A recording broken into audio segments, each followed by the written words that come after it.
বাঙালির অন্যতম একটি খাবার হলো শুটকি।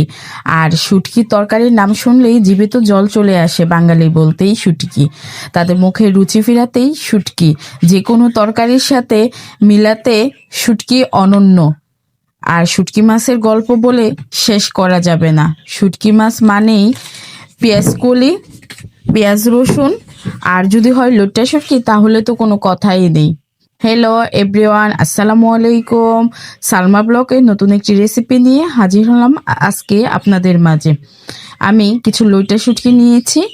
এই লইট্টা শুটকিগুলো ভালো করে ভেজে গরম পানিতে পরিষ্কার করে ধুয়ে নিয়েছি।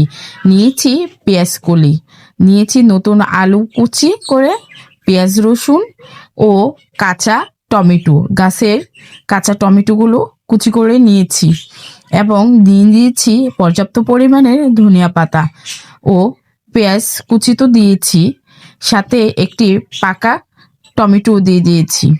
এবার সবগুলো উপকরণ আমি কড়াইতে দিয়ে দিব। প্রথমে তেল দিয়েছি লইট্টা শুটকিগুলো পরিষ্কার করে ধুয়ে, তারপরে লবণ দিয়ে দিয়েছি, হলুদ মরিচের গুঁড়ো দিয়েছি হজের ফাঁকি দিয়ে ভালো করে কষিয়ে সবগুলো উপকরণ একসাথে আমি দিয়ে দিলাম এই শুটকির উপরে। দেওয়ার পর আবারও ভালো করে 10 মিনিট কষিয়ে অল্প পরিমাণে পানি দিয়ে দিলাম কিছু কাঁচামরিচ।